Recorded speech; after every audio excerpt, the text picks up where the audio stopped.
they want innovation, but they want innovation that stays within the box. So maybe it's just a repackaged version of what we're already doing as a public school system. You start to step outside of that, and people really push back. I mean, the people who are successful at doing that are the teachers that they make movies about, right? Jaime Escalante with Stand and Deliver. Like, those are the people that they make movies about because they were able to force their will and create something different within the public school system.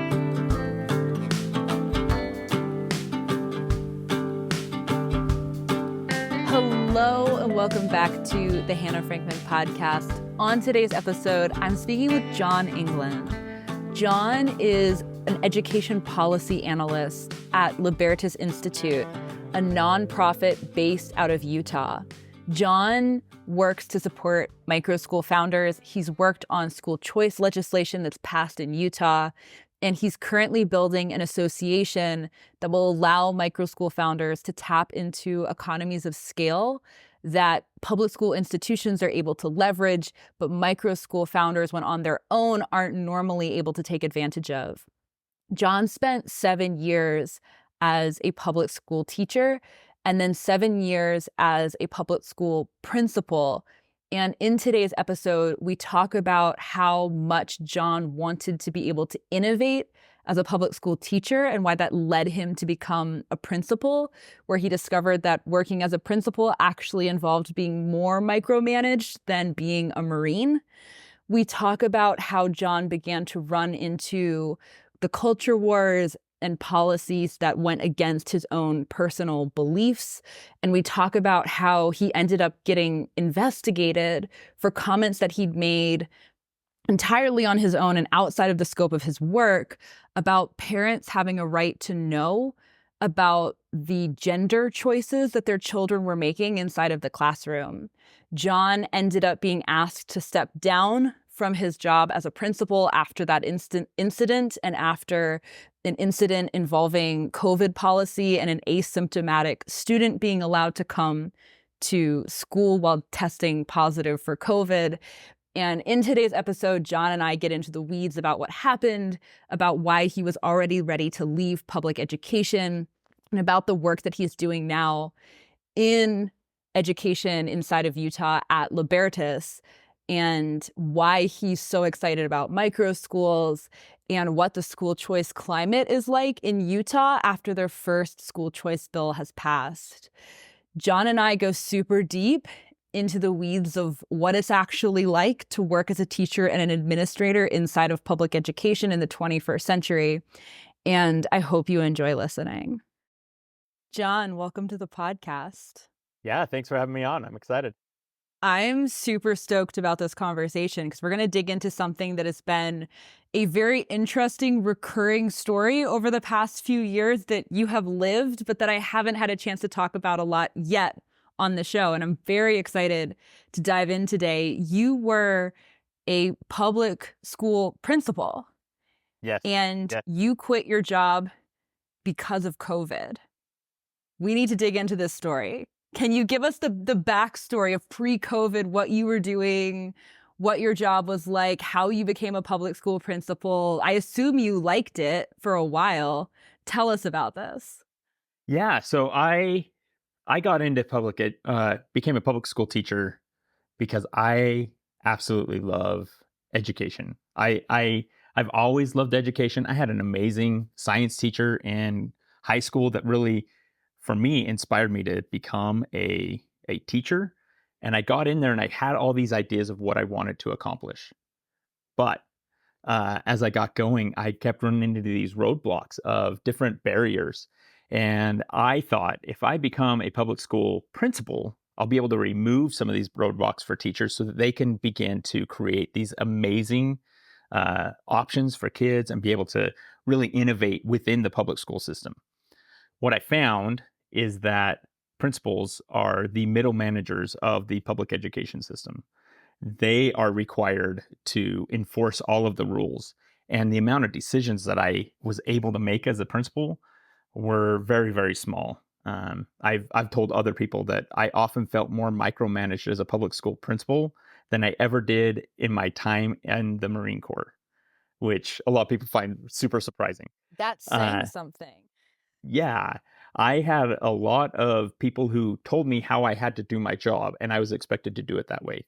And the art of being a principal was deciding which ones I could kind of listen to and which ones I really needed to listen to. But yes, then COVID happened. So I was a teacher for 7 years. I was a principal for 7 years. Um, about my fifth year of being a principal, COVID happened, 2020. And I was just frustrated with everything we were doing, everything we knew about education, parents being so involved.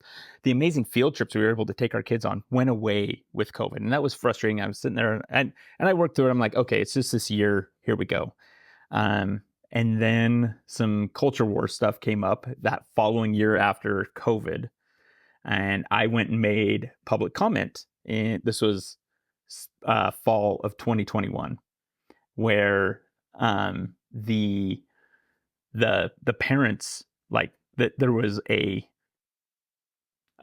policy that the state school board was going through regarding transgender students, where they were using FERPA laws, student privacy laws, to say we don't have to talk to parents. I'm like, that's not okay. And yeah, so anyway, that's kind of where I was, and that led to a whole snowball of effect of things where I ended up walking away from being a principal because shortly after that I was investigated for saying that parents have a right to know what's going on with their kids, which is crazy to me. And shortly after that, I let a student who had tested positive for COVID come to my school. I wasn't trying to fight necessarily the COVID rules, but that became the straw that the this district I worked for was pushing me to not become a principal, to stop being a principal, but to become a teacher and instead, and to walk away from the principalship. And I said, I ought to just completely leave this job, and because I expect that I'll be in here again. So that's the short story of it, I guess. There's so much in this that we have to get into. I want to talk about the student who tested positive for COVID first, because there's some context to this. The Yeah. student was asymptomatic, right? Can you walk us through the story, a little bit of why you felt like it was the right call for them to come back to school, and what policies felt like they were illogical that were prescribing that you were to keep this child out of school? Yeah. So it really wasn't anything where the rules were changing constantly about what is and is not the prescription for This was COVID-19. 2022? 2021, September 2021. Okay. 2021. Yeah. Okay. So still And pretty early on in the whole pandemic. yeah, we had Okay. gotten through the first year. The masks were now off in our school. Most of the kids were not wearing masks in the school. And this parent came in and said, hey, my child has tested positive for COVID-19. They're asymptomatic. Can they come to school? And I read through the rules. And I'm like, I actually think it's up to you as the parent to decide if you want them to come to school. And that broke all of the rules. And so, again, I wasn't necessarily trying to push back on the COVID-19 rules. There were other things I was worried about, but they were concerned for their child. Their child was struggling with reading, and they really wanted their child to be in school so they could get the education they wanted. And I was like, I think it's up to you. And yeah, And that was based on the rules of your district, or this, like the CDC guidelines, or what were you looking at where you said, I think it's the parent's choice? it was the county health department guidelines, Okay. the state health department guidelines of what should and should not happen.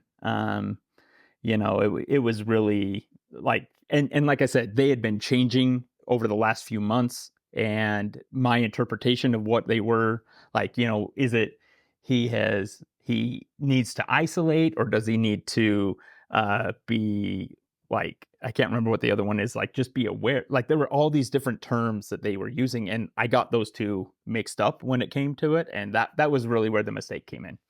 So yeah.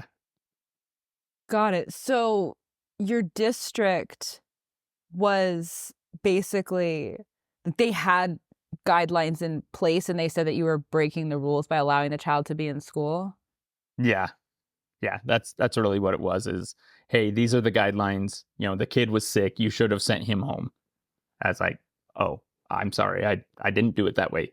So that became the because I'd been investigated previously, I feel they won't say it that way, but I feel like it was the um kind of a continuation of the fact that I had made a public comment regarding a transgender policy at the State Board of Education. Okay, can we talk about that next? Tell me more Yeah, about we this. absolutely can. Yeah. Tell me, let's dig into this story. What was the comment and what was the situation? What was the story?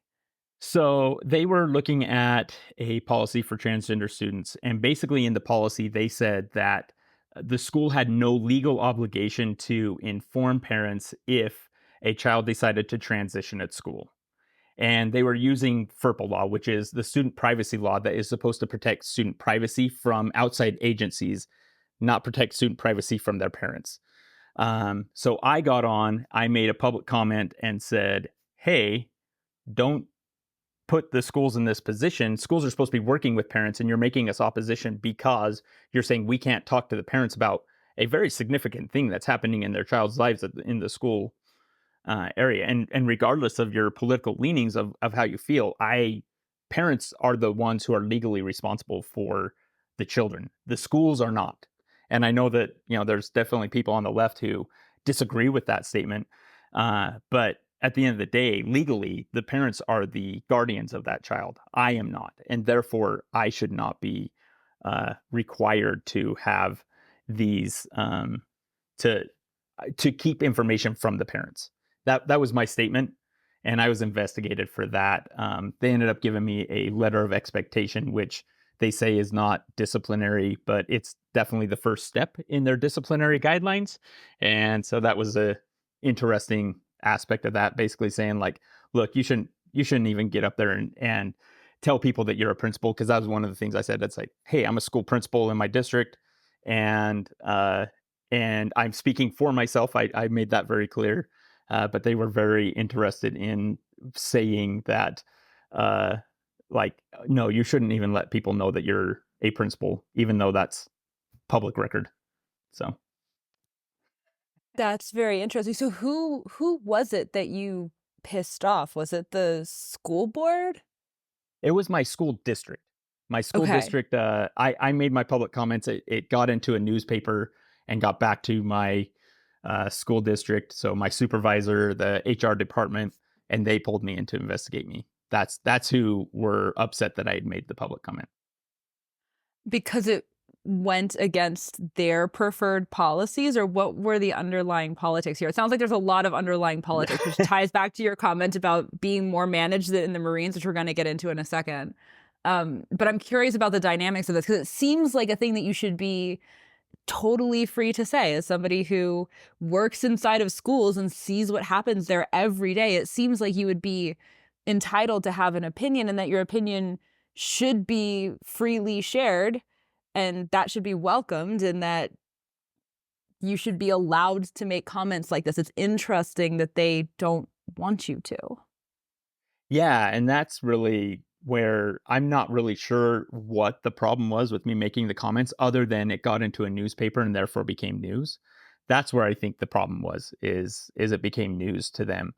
And yeah, I did it of my own free time. I did on my free time. I did it all of my own free will. I made sure that I was letting them know it was my comments, not the district's comments. I don't represent the district. But at the end of the day, they're like, well, we're currently like working through some issues with students on on this idea. And what you said is going to make that more difficult, I guess, is what they came down to, why they investigated me. So, like I said, they technically didn't do anything disciplinary, but that was the investigation side of things. Do you think that what happened with the student who had tested positive for COVID and them using that as to say, we think you should step down from being a principal, do you think that they were looking for an excuse to remove you? I feel that way. I don't have any evidence of that, but I mean, so September, early September, I made my comments. Mid September, I was investigated. the end of September, the COVID-19 thing happened. So I mean, it was all right there, wham bam. And so for my perspective, it felt that way. I don't know if it was or not. The asking of me stepping down from being a principal to a teacher, both of those incidents definitely played into that decision for them. Um, but how hard they came after me for the COVID-19 student and the simple mistake that I made, I feel like that was definitely something that was uh, a little bit more intense because of my previous investigation. Okay, so let's talk about life as a public school principal and all of the micromanaging that you were subjected to. You said that you wanted to be a principal because you felt like you couldn't make change as a teacher. What were the things that you felt like you were being throttled by when you were a classroom teacher that made you want to become a principal so that maybe you could affect some change in the first place? Yeah, it was really like I was trying to implement a lot more choice for the students in their education.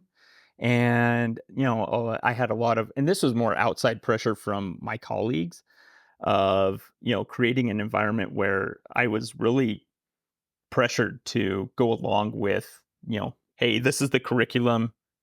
We need to stay, really close, especially for my teammates. That way, we're covering the same things, and that the kids kind of are getting the same education. So a lot of pressure that way. And as a new teacher, I'll admit I caved in for those first few years, and I just wanted to, create an environment where teachers could experiment, try new things. Hey, let's see what happens if we just give these kids the option to choose this or choose that, or if we create a system where a kid can go from maybe they're a savant in math in first grade and they can go up to like third grade or fourth grade in math, even though they might still need like first grade reading. Like, can we create that system? And I ran into roadblock after roadblock trying to do that in my school. Really, they wanted me to just do what everybody else was doing, and that was just really hard for me. I wanted to give Why parents choice. Yeah. why did you feel so strongly about this? That's a great question. So for me, I've yeah, for me, it's this idea that, parents know their children best. And I've always had the opinion, even in the public school system as a teacher and a principal, that, you know, we allow parents to, people get to choose what car they drive. They get to choose where they live. They get to choose, what clothes they wear. But one of the more important decisions that we make in society for our children is, how will they be educated? So I've always been supportive of, the idea of school choice. Parents should be able to choose if they want to go to a different public school, great. If they want to go to the charter school down the road, great. If they want to go to a private school, great. The government should allow for those things. Things like school choice programs should encourage these things, because that's the way that anything gets better. Is you see people work and innovate, and they come up with new ideas, and they try one thing out with maybe a very small group of students, like 10 students, and it works. And like, okay, can we implement this on a larger scale? Let's see. That's just how innovation happens. You create these iterations, but because of the number of rules and laws of what you have to do as a teacher, and you have to give this assessment, and you have to make sure that they're by to this chapter by this time in the school year, it really dampens the ability to innovate and iterate and really perfect some new methods that should be used in the education system. Why do you think you've experienced so much pushback? Is it that it's extremely disruptive to an existing system and it actually would have made other people's work more difficult if suddenly it didn't mesh neatly onto yours? Were there other things at play? What did you notice in the people around you that was making them so resistant to you saying, hey, I think we can do this better, but it requires us to do things a little differently? Yeah, and I think it was, and they were definitely well-meaning teachers, but some of the teachers I worked with were not interested in doing that. They really they want innovation, but they want innovation that stays within the box. Mm. And creating things like that. So maybe it's just a repackaged version of what we're already doing as a public school system. And I think, you start to step outside of that and people really push back. I mean, the people who are successful at doing that are the teachers that they make movies about, right? Jaime Escalante with Stand and Deliver. Like those are the people that they make movies about because they were able to force their will and create something different within the public school system. Um, but it's hard. It's hard. It beats you up a lot. You get a lot of pushback from your colleagues. It's hard to come to work when you feel like everybody's like really leery of what you're doing in the workplace rather than being encouraging of like, yeah, you should try that out. And there's definitely times when different teachers or even the principal's like, now what is it that you're wanting to do? And you're being questioned with all of those things. That's a really difficult place to be in, and you have to have a certain amount of force of will to be able to carry that through. And so, in becoming a principal, what was your hope or your vision? What did you want to be able to do? What were you trying to do to solve some of the problems that you were seeing on the ground as a teacher? Yeah, it was removing those barriers and building that culture that says, yeah, let's try these things. That's really what I wanted to do. Was I just wanted to build that environment where teachers felt like they could try these ideas, the excitement that they had coming out of their education to get their certificates. Most teachers when they come out of the teacher colleges, they're ready to change the world. They're like, "Oh, I'm going to do this and I'm going to do that."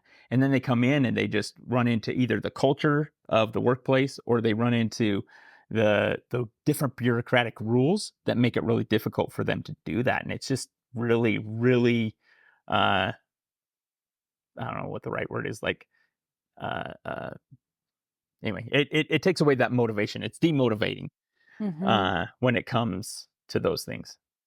It's very interesting. I think a lot of people become teachers for extremely noble reasons, and they want to do really meaningful, world-changing work, life-changing work for the kids that they have in their classrooms, and that's a really beautiful thing.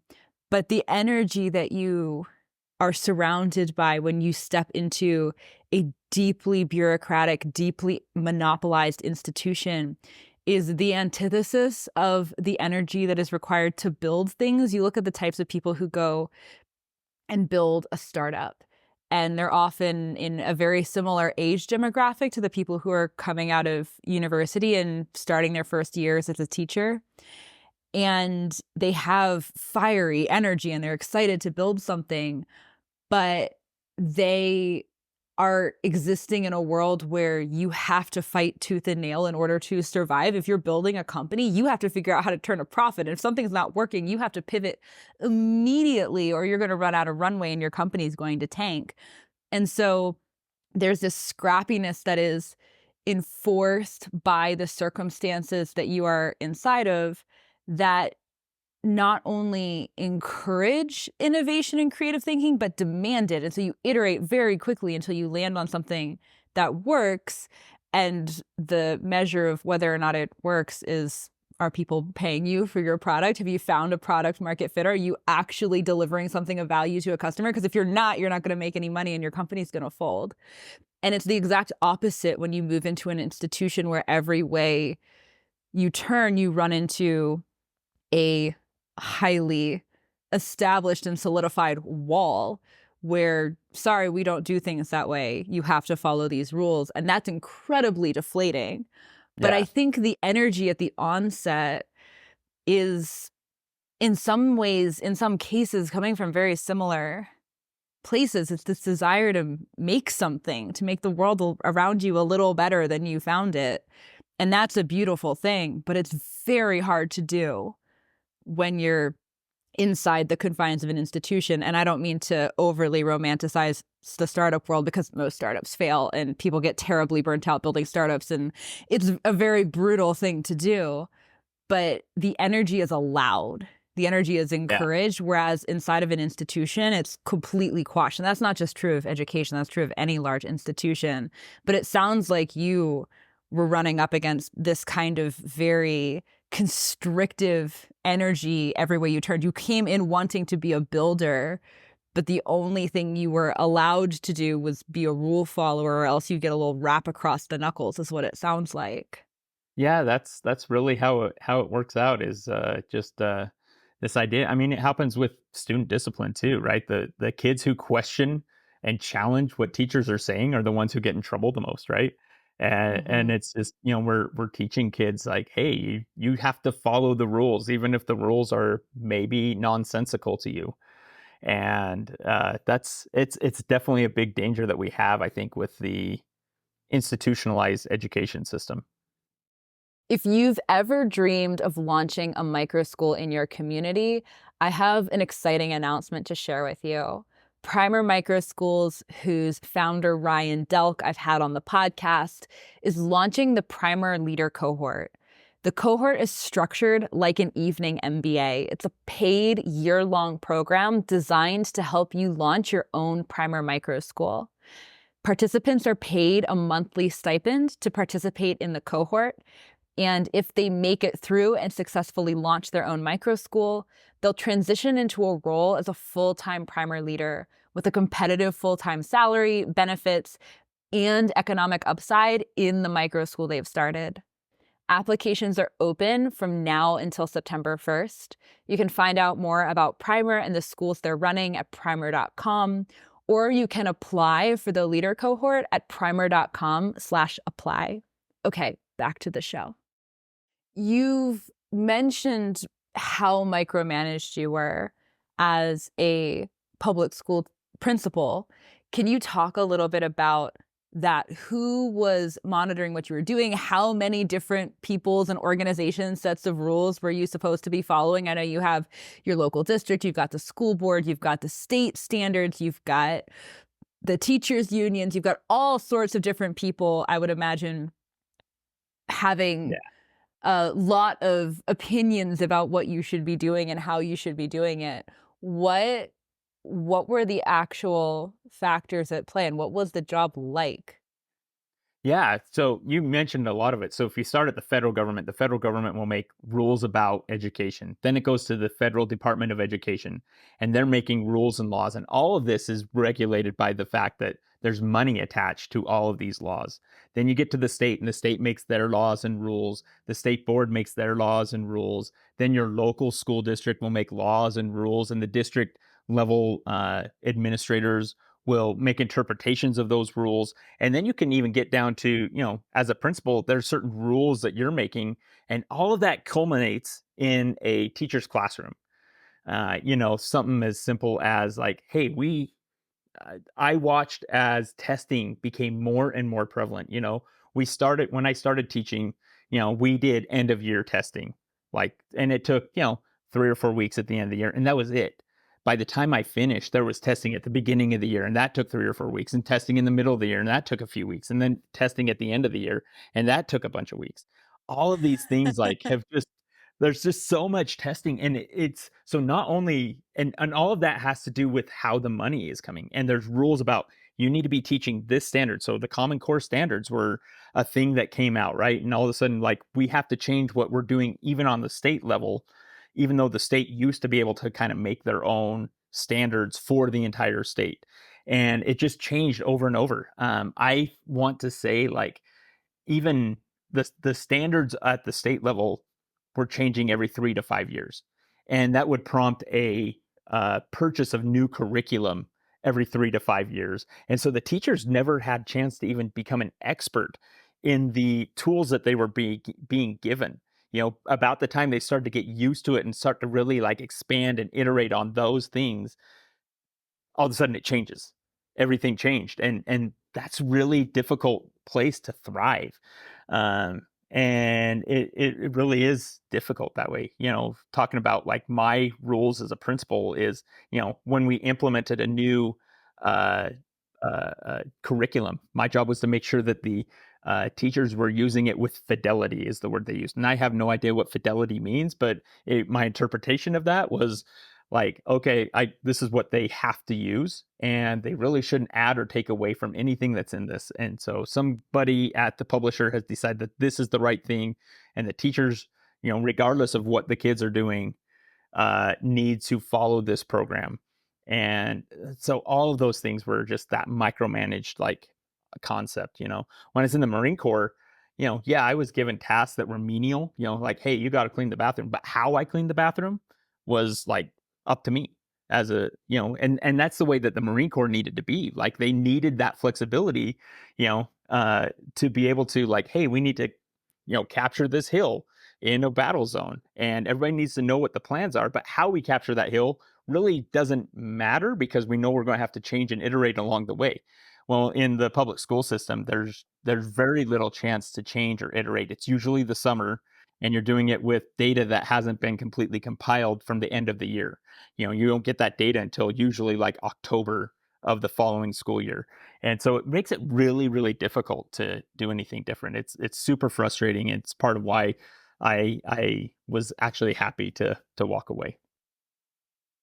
I was horrified when you said that there were only 3 to 4 weeks of testing when I started. That already sounds like so much before they added all the rest. The homeschooler in me is afraid. It sounds Yeah. terrible. Um, And I have to tell you, like my view has changed. So I'm like homeschooling some of my kids now, and I'm like, we don't even give them assessments because my wife's like right there and knows exactly where they're at.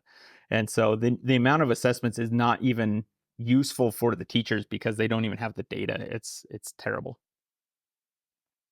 how much did you see things change over the course of the 14 years you spent in public schools, but especially those 7 years that you spent as a principal?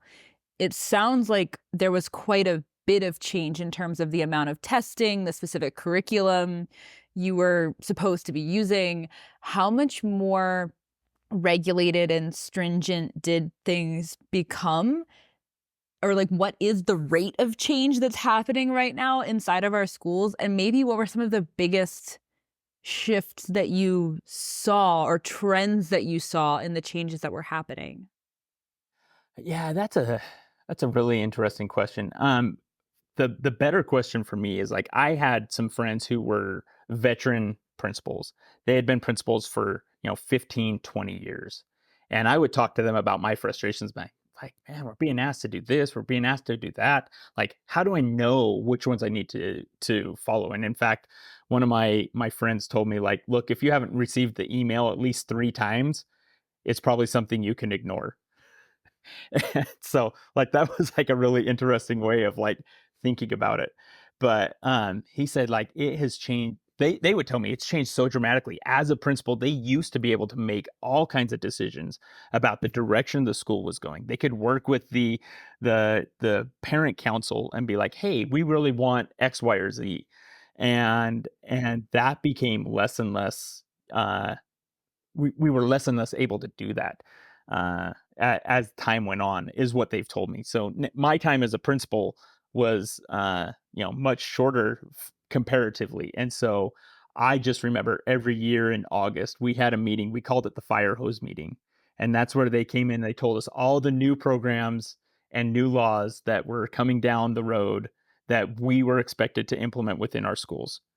And it was a full day meeting, and you got it the one time, and you were just expected to be able to implement all of those things. And it didn't mean that the old laws and rules from last year went away. These were just new things being added, and it wasn't the same thing every time. And so the change is just more like this bureaucratic stuff that's happening, that I've seen as it comes down. And it's, public schools are trying to be all things to all people, and that's never a successful way to run any type of program where you're trying to help people. Did you run into anything prior to that fateful September of 2021 where you had these two incidents that led to you being asked to step down as principal, were there other things that happened where you were trying to innovate more, you were trying to push the boundaries of innovation and rocking the boat a little bit? Do you feel like there already were some tensions between you and the district? Or did these two things that happened in September of 2021 kind of happen in a vacuum? It was pretty, I would say, isolated. I think maybe I had put out like a tweet that was politically charged like a few months before that somebody asked me about, but I really had, I was on the path that they wanted me to be on as a principal. I was, according to them, I was doing the job well enough, right? And it was yeah, I really hadn't run into anything before that where I was being disciplined or really asked to stop doing what I was doing. So that, for what it's worth, that it really was these two incidents that I feel like changed my course there. So, but interestingly, I had already decided before that had come. I remember talking with, again, one of these veteran buddies and just said, like, look, I can't. A lot of the culture stuff really started happening after 2020. That's when it really started hitting the schools and we started noticing it. Um, and I had just decided, like, this is not for me anymore. Like, I'm going to step down. Like, I had already decided that was going to be my last year. I was looking to maybe start a charter school and do something different that way. But it was, yeah, it became the straw that broke the camel's back by not following uh, all the expected rules that were unstated, I guess. So, So I talk to a lot of people on the show who are outside of the public school world, are building other types of schools, other types of resources. And a lot of people who listen to the show are parents of homeschoolers. So a lot of people don't have their fingers in the day-to-day pulse of what's happening on the inside of a school. Everybody's consuming news, everybody cares about education, so they're getting whatever's making it into the world of the education news cycle, but not necessarily the world of what's actually happening inside of the schools. Can you talk a little bit about what was happening with the culture stuff that was starting to pick up inside of the schools after 2020? Because you make it sound like there was a pretty sharp turn where things started shifting. Can you paint more of a picture of what was happening and what you were seeing? yeah, as principals, we had a guy come from a local university. He was like the gender studies professor. We had some complaint come down on, um, I can't even remember. It was some incident that happened not even in school where some students were dumb and said some racially charged things. And so we came in and started this whole idea of, we walked through like this very like culture wars orientation. At that point we created the Department of Diversity, Equity, and Inclusion was created um, in our district, and they started implementing rules about, hey, this is how we need to be inclusive within our classrooms. And so that all really started happening 2019, 2020, in that time frame, in our school. And that 2020 puts a lot of that on pause because we're like, okay, we gotta like follow all these health mandates right now. And so we didn't really worry about that as much. But it that's when I really started to see it, uh, the cultural stuff. And as a principal, honestly, I did my best to keep any of that out of my teachers' realm of thought when it comes to any of that. So I wanted them just to concentrate on teaching and worrying about those things. So yeah, I can't put my finger necessarily on, oh, it was this day and these Right. things, but it was probably kind of that slow burn of, how do you cook a frog? You put them in the pot of water and then slowly turn up the heat. And honestly, I will say this about teachers: most of the teachers that I know, at least in Utah, don't agree with it, but they also don't know how to, if they want to continue teaching, how to like stay out of it.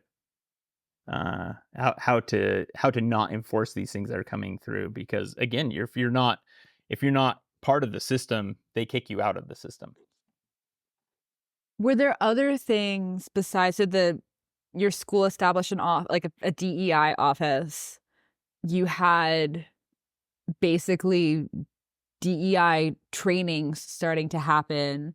Were there other things that were building in terms of, I mean, something led to you making this public statement that ended up being in the public record and printed in newspapers. So I imagine there was more going on and more that was building. Are there other things that were happening? It was really a culmination for me. So I'm a religious guy. So a lot of these things that I was seeing, I'm like, well, this goes against my values. Like, I don't want to be participating in that. And so that was part of what led me to, seeing my, making that statement. I had two kids who were in the public education system. They had weird stuff that they were being exposed to. One of them had a science teacher who said we're basically going to look like bald aliens with super long fingers because of evolution, like crazy stuff like that. And I'm just like, I I don't know that this is the right place. And so my wife and I actually pulled our kids, started homeschooling them. We found a local micro school for a lot of our kids. So it wasn't just that I was experiencing this as a principal, but I was experiencing it as a parent as well. And I knew what was going on inside the schools because I was a principal. That really, parents can go in there and complain, but changing the system is not easy, especially if you're not on the inside. And even when you're on the inside, it's still very, very difficult. And all of that kind of culminated, I would say, in that fall of 2021 for me, with my statement and my, you know, really my ideas of parental rights being the main focus that should be there for education. But when you left your job as principal and decided not to become a classroom teacher again, but to leave the system altogether, you still very much stayed in the world of education and you're doing very interesting work now. Can you talk a little bit about what you did after you left? Because I think this is also a common thread for people. I talk to people all the time who want to get out of public school, but they're not sure where to turn next as educators or how to continue their career. And I think you've done a beautiful job of Yeah. navigating that. You're up to very cool things now. Yeah, and honestly, when I left, I wasn't jumping to another job. I didn't have anything lined up. I had started to explore some of these things. I had happened to meet the Libertas president, Connor Boyack, at some parent event. And, I looked on the Libertas website, and they had the Education Policy Analyst position open, and I applied, and I luckily got the job. My last day within the district, after all the investigation takes forever, was November 30th. My first day at Libertas was January 1st. So I had a month there where I didn't have a job and wasn't sure that I would have a job in the upcoming future. But that was being able to jump to that. So again, I've always had this idea that as parents, we should be able to decide where our children go to school because we know our children best. And, as a parent of five children, I've absolutely experienced that like throughout. Like, my 18-year-old is very different than my 16-year-old and what they're interested in and the things they need educationally. And so being able to come to Libertas, since joining Libertas, we worked on a education savings account that we passed here called the Utah Fits All program. I learned about micro schools. As I said, I actually used to think I was a very innovative teacher, but I realized I was walking around with blinders on and had no idea of all these other things that existed. And joining Libertas has reignited that passion of wanting to change the face of education. And now I'm doing it through the policy side of things, empowering parents, empowering teachers to leave the classroom and making it that as easy as possible and start their own schools. Like, that's the most exciting thing that I think I've stumbled onto since joining Libertas over the last 2 years is this idea of micro schools. This idea that a teacher can leave their classroom, remove all the bureaucratic barriers that are in their way, and create the school that they want to teach in. It's amazing, and I'm seeing them do these amazing things. There's one teacher who left. She was a science teacher here in Bountiful, and she left. She started an acting academy where students are allowed to really direct their own learning within this acting academy situation. And she's able to build upon that. And she still says, like, I have to catch myself because I've been in the system for so long, even as a teacher, when I try to put some of those systems in place in my school. But she recognizes it and tries to and then give the control of the school back to the students. There's another parent. He was a parent of students with ADHD, so he started a school for students with ADHD, and they spend 80 to 90% of their time outside because he did this research and found out, like, hey, kids really do well when they're in nature and they have that available, and he's seeing kids do amazing things. So that's been extremely awesome. But even those teachers, they're running into a different set of bureaucratic problems. Luckily not in the education system, but with local governments, things like zoning, what their buildings have to look like are really huge barriers for these micro school founders to be able to start a school in their local neighborhood. So I've been really working hard on those things and just trying to build some momentum there. We're getting ready to launch an association for these micro school founders where we can combine together and hopefully reduce their costs as a school to make it easier for them to operate. A ream of paper for a micro school founder is one price, but a ream of paper for a district is another price because they can buy tens of thousands of reams of paper at one time. And so creating those economies of scale to help these micro school founders by banding together is something that I'm excited to be launching later this month. Can you talk a little bit more about what the association is? Because I've also had a lot of people on the show who are in the micro school world in varying capacities. And there are a lot of people who listen who are building micro schools or considering building micro schools. And the work that you're doing now is very in alignment with the types of challenges that people run into when launching a small enterprise that, like you said, doesn't have all of the economic advantages of being a bigger institution. Yeah. So one of the big things there's three main things that we're trying to accomplish with the association. So one, it's going to be an ability for these micro schools to have a liaison with the government. Somebody who can go and lobby for reducing the regulations on these schools. Somebody who can reach out to a city attorney and be like, "Hey, look, here's this new law." That maybe the association helped pass. Here's how you can follow this law as a city. What are some things we can do that way? So really being able to help them that way. So the government interactions. The second thing is networking. A lot of these micro school founders feel like they're on an island. And so creating a community for them, being able to have some professional development that they are specific for them. And the association does not want to dictate what the education needs to look like in the micro schools. But there's certain business practices that, as a teacher leaving the classroom, maybe you don't know about. Maybe you don't understand what good accounting skills are. Maybe you don't know what the proper things are for HR when you start to hire a new teacher because your school's successful. Like, what are the things you need to do that you can help your business be more efficient? And maybe you can identify, like, actually my parents actually love a 2-day a week program and I'm offering a 4-day a week program. Maybe I need to split it and create a 2-day a week program that they can use. Like, just being able to identify those things as a business owner, because a lot of these micro school founders don't view themselves as a business owner, and I think they should. So helping them wrap their head around that and realize that, no, being a business owner doesn't mean you're selfish. So that's something that they really need to get over, is this idea that making a profit is selfish. It's not.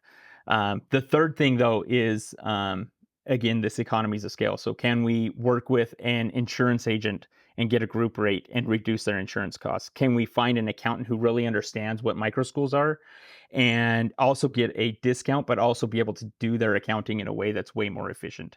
Can we find ways to reduce the costs of things like paper or maybe even memberships to online programs, things like that, by banding together?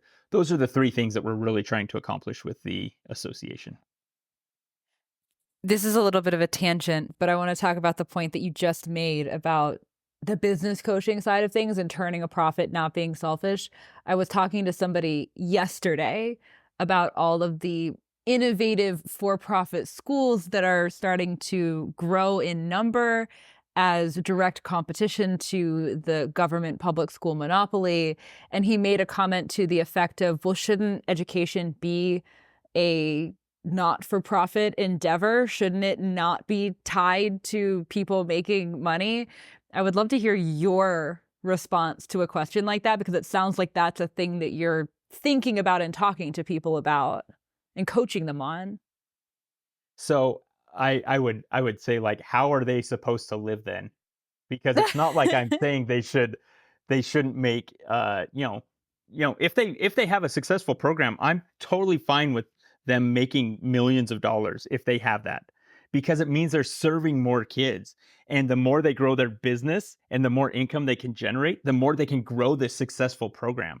That's the mentality I want these founders to have: is I'm bettering the world, and by charging a good rate, I can actually continue to improve the world on a larger scale, right? You look at somebody like Elon Musk. I'm not mad that he makes billions of dollars, because he's doing crazy things with batteries. He's created this boring company. He's doing all this technology with SpaceX.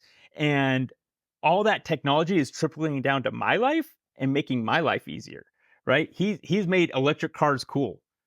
Like, that's something that he's done, and I'm not mad at him for that. So a micro school founder should look at this as like, this capital that I'm earning, this profits I'm earning, are my opportunity to make a bigger impact on the world. It can't be this idea of like, oh, I'm just doing this for, charity's sake. That's fine if that's what you really want to do. But even charities need to have some money coming in so they can continue to operate.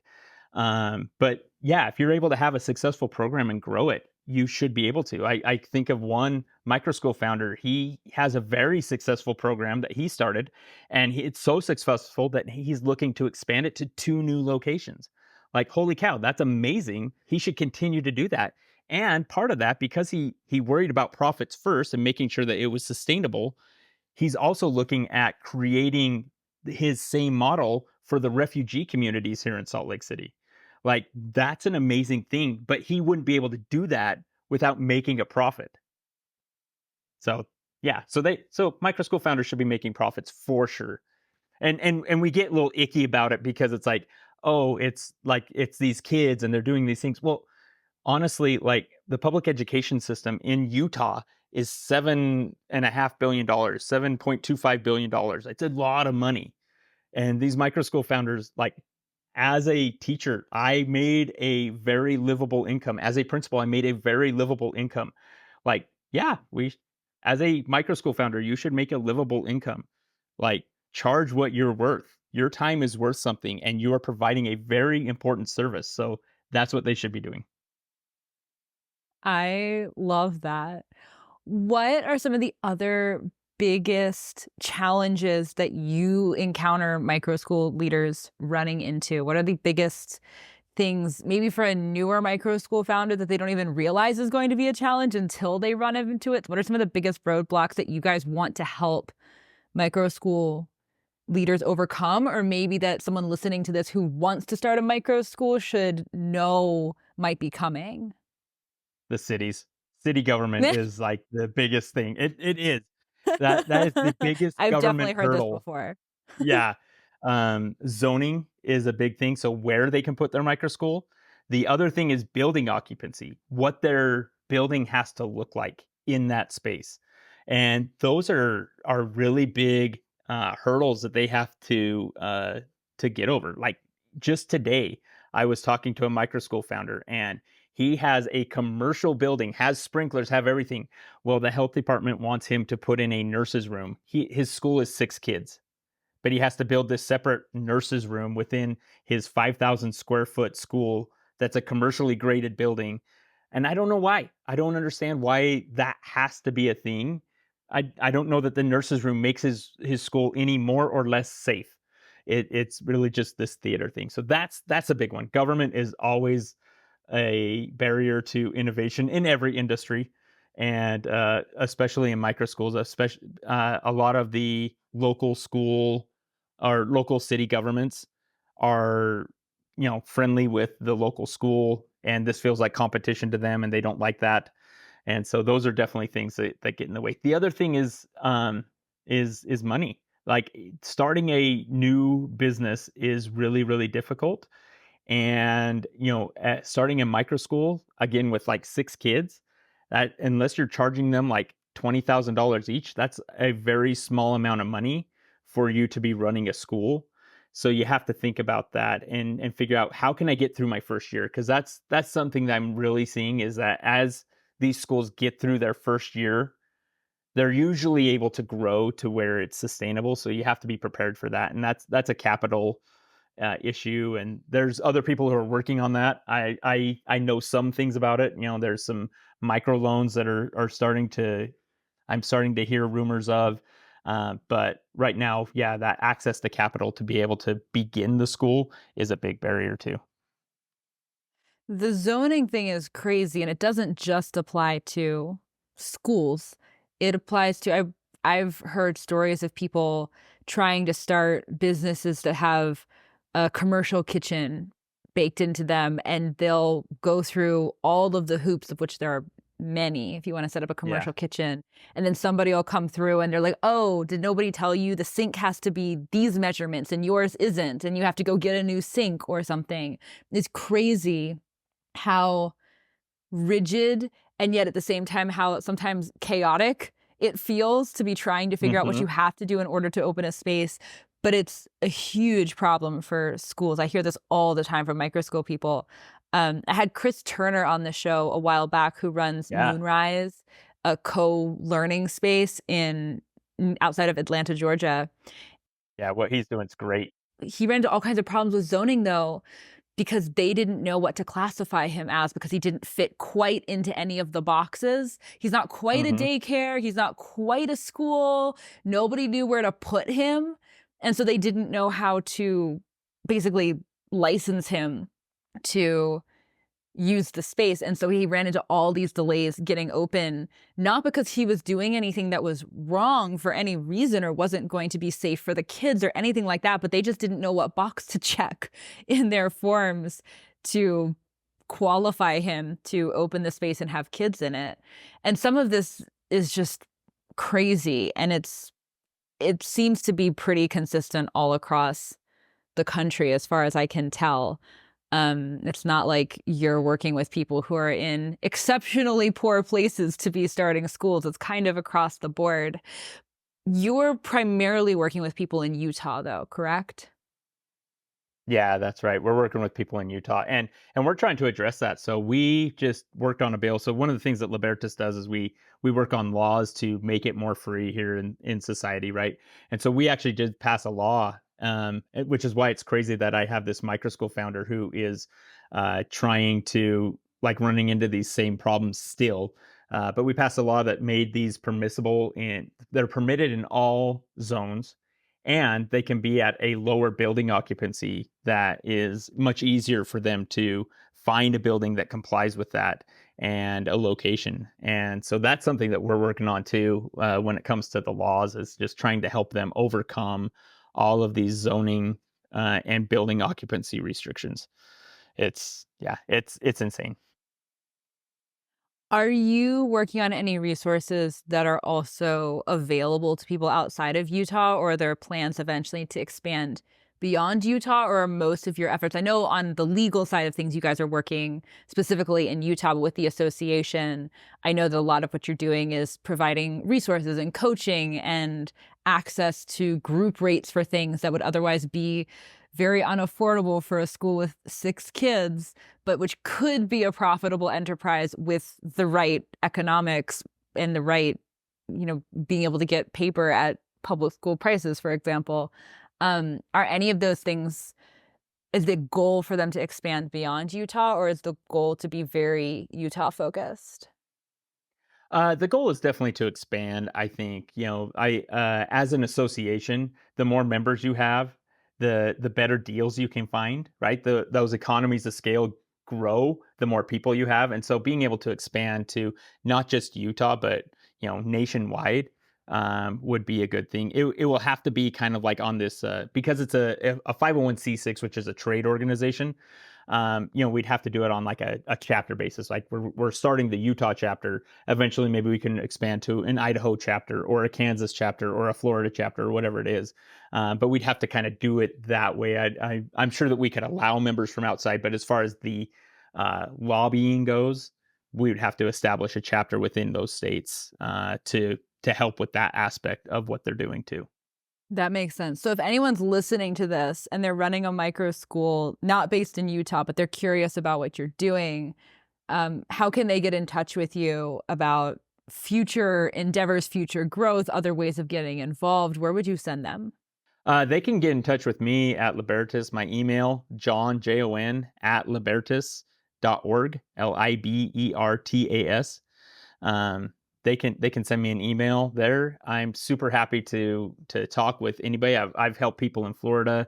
I've talked with people in I think Illinois just about these different things that they can be doing. I don't have as much ability to help them with through their laws, but I can talk to them about what we've done and maybe help connect them with people who can help them pass some of those laws currently.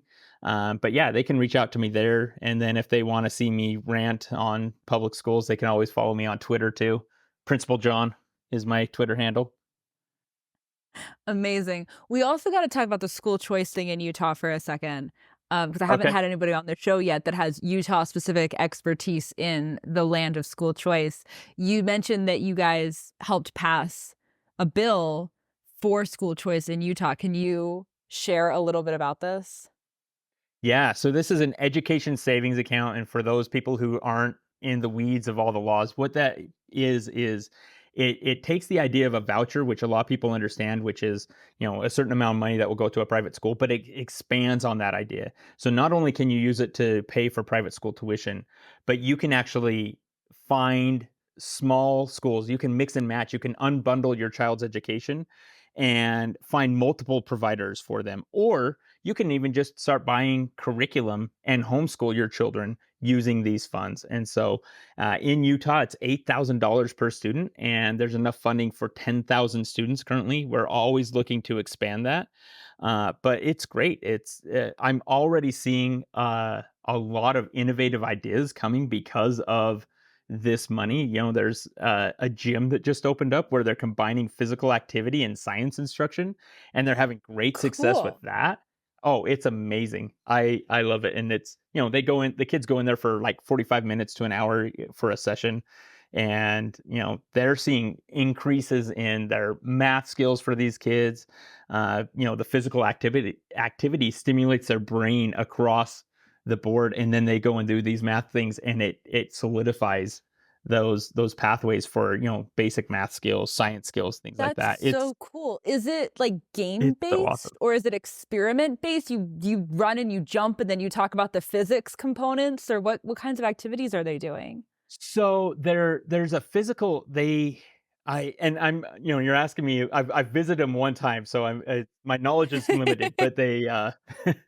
But they say that like a lot of like NBA teams are using these same things, so it's helped them with their reaction time. And then they'll do that for, like I said, about 45 minutes, and then at the end they'll have like a 15-minute science lesson or a 15-minute math lesson where they and that's kind of how they combine it, so they really get their heart rate up, build up their ability to um you know really be ready to learn, and then they teach them this quick lesson. Some of the games are math based, and so like they have to touch it. It's not like your traditional math with paper and pencil, but they have this electronic board where it's a speed based thing of like helping them really get, they have to touch the answer here or touch the answer there, and it moves around at the same time, and it increases in difficulty the better they get. It's really, really cool.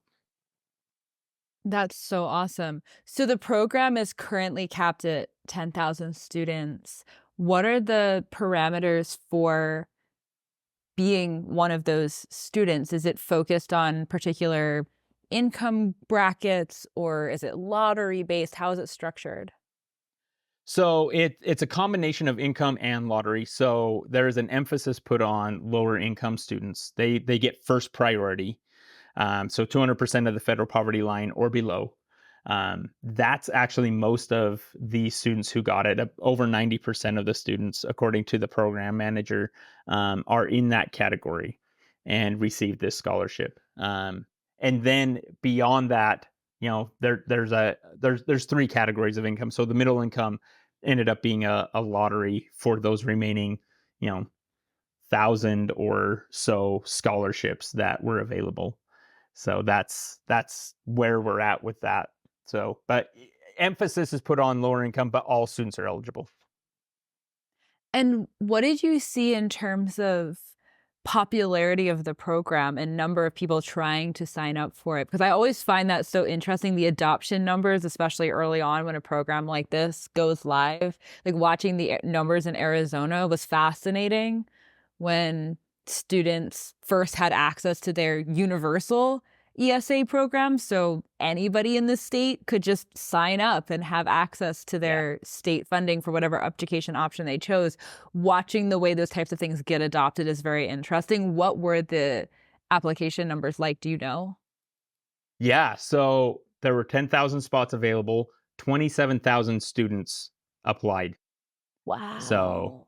which is crazy to me. So there's 17,000 students who were left in the dark from the application process. How And so many again, students in Utah?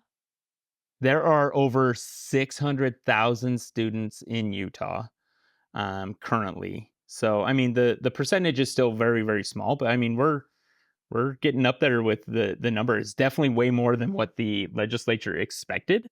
Yeah. And so that's politically, that's a good problem for us to have, because it's very easy to go to the legislature and be like, hey, there's 17,000 students, many of whom are your constituents, who would like access to this program. What can we do? And being able to expand it that way. So I definitely feel bad for those parents who were left in the dark and left out of the program. But I'm hopeful that we'll be able to expand it again this year.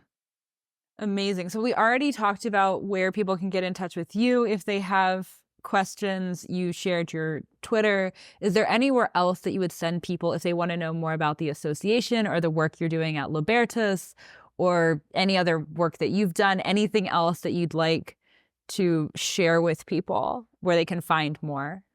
Yeah, absolutely. So, if they want to find out more about the association, they can go to edinnovators.org.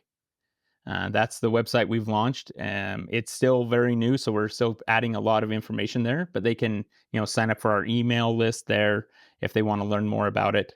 And then if they want to learn more about some of the other things that I'm working on in the education world, they can go to libertas.org. All my writing is posted there.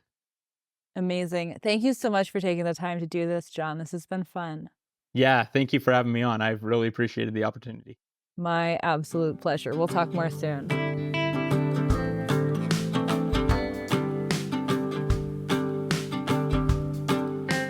All right, my friends, that is a wrap for today. Thank you so much for listening to today's episode. I hope that you found this valuable. Please leave a 5-star rating on Apple or Spotify. Please like the video on YouTube. And please don't forget to subscribe on whatever platform you listen to make sure that you don't miss next week's episode. Thank you so much, friends. I will see you next week.